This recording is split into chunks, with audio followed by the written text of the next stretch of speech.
तो इसलिए मैं आप लोगों को यह बताना चाहता हूं कि ये संतों का आंदोलन भक्ति आंदोलन नहीं था। वो था तो ब्राह्मणों का ही काम कर रहे थे। यदि ब्राह्मणों का काम कर रहे थे तो ब्राह्मणों को संतों को मारने की जरूरत नहीं थी। यदि ब्राह्मणों ने उनको मारने की कोशिश की तो सिद्ध होता है कि उन्होंने उनकी व्यवस्था के विरोध में काम किया, इसलिए ब्राह्मणों ने उनकी हत्या करने का या हत्या करने का प्रयास किया। इसका मतलब सिद्ध है कि संतों का आंदोलन विद्रोही आंदोलन था, व्यवस्था के विरोध में आंदोलन था। यदि आपको एविडेंस चाहिए, एविडेंस उनके बानी में अवेलेबल है। देखो मैं एक उदाहरण आपको देता हूं ताकि आपको पता चले। ए ब्राह्मण मत पूजिए जो होवे गुणहीन, पूजिए चरण चंडाल के जो होवे गुण परवीन। है क्या? इसका क्या मतलब है कि ब्राह्मण को पूजना नहीं चाहिए, जो ब्राह्मण गुणहीन है उसको पूजना नहीं चाहिए। अगर गुणवान चंडाल है तो उसकी जरूर पूजा करनी चाहिए। ये जो श्लोक है, ये जो चौपाई है, ये चौपाई कब लिखी गई जानते हो? तुलसीदास ने लिखा। पूजिए विप्र गुण ज्ञानशील हीना, न पूजिए शूद्र गुण ज्ञानशील प्रवीणा। हमको संदर्भ मालूम होना चाहिए। ये रविदास ने ऐसा क्यों लिखा? गोसावी तुलसीदास ने लिखा। क्या लिखा? पूजिए विप्र गुण ज्ञानशील हीना, न पूजिए शूद्र गुण ज्ञानशील प्रवीणा। यदि शूद्र विद्या में, यदि ब्राह्मण मूढ़ है, विद्याहीन है, प्रज्ञाहीन है, चरित्रहीन है, बुद्धिहीन है, फिर भी जन्म से श्रेष्ठ है, इसलिए वो पूजा के योग्य है। यदि शूद्र प्रज्ञावान है, शीलवान है, चरित्रवान है, फिर भी वो जन्म से शूद्र है, इसलिए वो पूजा के योग्य नहीं है। तुलसीदास ने अपने चौपाई में ये लिखा।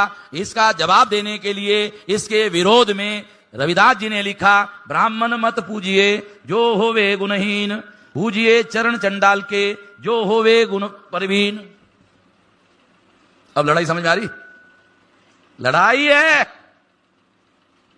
ब्राह्मणों की व्यवस्था में और रविदास जी की व्यवस्था में। लड़ाई है, द्वैत है, संघर्ष है। सारा ज्ञान वेद में ही रखा हुआ है, ब्राह्मण कहते हैं। सारा ज्ञान वेद में रखा हुआ है, सारे दुनिया का ज्ञान वेद में रखा हुआ है, ब्राह्मण कहते हैं। तो रविदास जी क्या कहते हैं? वेद के बारे में उनका 4 ही वेद किया खंडोती, 4 ही वेद का खंडन करता हूं। और वो ये मैं ऐलान करता हूं, ये चारों वेद का खंडन करता हूं, इस बात का ऐलान करता हूं कि इस वेद में किसी किस्म का कोई ज्ञान नहीं है। इसको पढ़ने से कोई आदमी ज्ञानी फैनी कुछ नहीं होता है, बकवास है लड़ाई। लड़ाई है।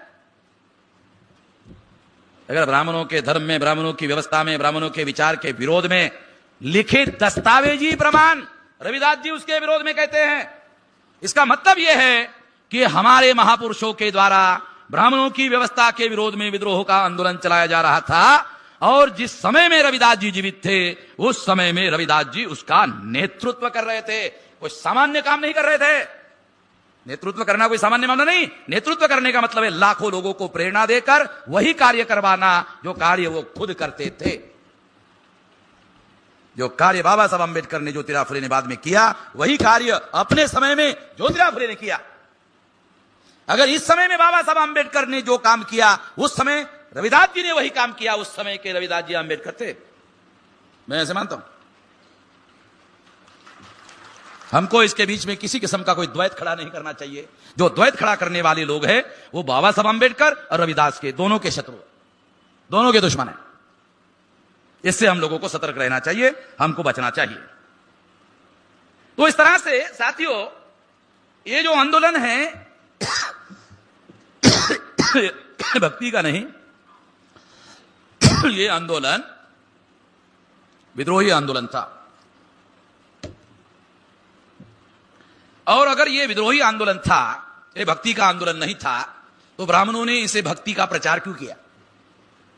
बहुत अहम सवाल है, इसका जवाब हमको होना चाहिए, हमारे पास जवाब होना चाहिए। जब ये भक्ति का नहीं था, विद्रोही था, तो ब्राह्मणों ने इसका भक्ति का प्रचार क्यों किया? संत विद्रोही आंदोलन के नेता थे, बहुत बड़े पैमाने पर उनकी मान्यता थी, लार्ज स्केल पर उनके अनुयायी थे। ब्राह्मणों ने सोचा यदि इनके विरोध में हम लोग खुला विद्रोह करते हैं तो जो जनता इनकी अनुयायी है वो सारे अनुयायी हमारे विरोध में विद्रोह करेंगे। इसलिए हमको ये तरीका अपनाने के बजाय हमको ये प्रचार करना चाहिए कि ये जो संत थे ये भक्ति का आंदोलन चला रहे थे, और हमको ये कहना चाहिए कि संत महान क्यों हुए? तो ब्राह्मणों ने कहा वो भक्ति करते थे। संत महान क्यों हुए? क्योंकि वो भक्ति करते थे, और भक्ति करने की वजह से वो महान हो गए। यदि आप लोगों को महान बनना है तो संतों की तरह आपको भी भक्ति करना होगा। इसका मतलब है भक्ति के जाल में, भक्ति के चक्रव्यूह में हमारे लोगों को फंसाने के लिए और हमारे संतों का जो महान विद्रोही आंदोलन था उसका ब्राह्मणीकरण करने के लिए योजना बनाकर, प्लान बनाकर उन्होंने इसे भक्ति का आंदोलन घोषित किया, प्रचार किया। हम लोग इस दावपेच को, इस षड्यंत्र को समझ नहीं पाए, इस वजह से हमने भी उसे भक्ति का ही आंदोलन माना। भक्ति का आंदोलन मानने से संतों का आंदोलन का ब्राह्मणीकरण हुआ और संतों को मानने वाले लोगों का भी ब्राह्मणीकरण हुआ। पहले संतों के आंदोलन का ब्राह्मणीकरण हुआ, फिर उसको मानने वाले लोगों का ब्राह्मणीकरण हुआ। मानने वाले लोगों का ब्राह्मणीकरण होने के बाद मानसिक रूप से ब्राह्मणीकरण होने की वजह से वो ब्राह्मणों के मानसिक गुलाम हो गए। मानसिक गुलामी सबसे बड़ी गुलामी होती है। मानसिक स्वतंत्रता वास्तविक स्वतंत्रता होती है। जो मानसिक रूप से स्वतंत्र नहीं होता है वो वास्तविक रूप से स्वतंत्र नहीं होता है। संतों की वाणी मानसिक रूप से मुक्त करने का आज भी बहुत बड़ा जरिया है, आज भी। इसलिए मैं ऐसा मानता हूं कि संतों के बारे में जो कथा कहानियां किंवदंतियां प्रचार में लाई, उससे ज्यादा, उससे बेहतर उनका जो ओरिजिनल साहित्य है उसकी व्याख्या करनी होगी, उसका इंटरप्रिटेशन करना होगा, और जो घुसपैठ ब्राह्मणों ने उनके नाम पर की उसके लिए एक कसौटी निर्धारित करनी होगी कि जो वैज्ञानिक या तर्क संगत नहीं है वो हमारे संतों का नहीं हो सकता, अंधश्रद्धा वाला नहीं हो सकता। कसौटियां हम निर्धारित कर सकते हैं और उसमें कौन सी बातों का मिलावट की गई है उसकी सफाई भी कर सकते हैं। ये काम हमारे अंदर जो विद्वान लोग हैं उन लोगों को, जिनका संतों के आंदोलन का अभ्यास ज्यादा है, उन लोगों को ज्यादा बड़े पैमाने पर करना चाहिए। आने वाले समय में हम जो संतों के आंदोलन के बारे में ज्यादा जानकार लोग हैं, जैसे यहाँ हमारे महाराज, दादा महाराज बैठे हुए हैं, तो मैं उनको अनुरोध किया कि महाराष्ट्र में ऐसे बहुत सारे और लोग हैं जो साहित्य के बारे में बहुत गहरी जानकार रखते हैं, तो वो सारा शुद्धि अभियान शुरू किया जाए। शुद्धि अभियान, उसमें मिलावट किया पंडितों ने, ब्राह्मणों ने, उसका शुद्धि अभियान चलाना होगा।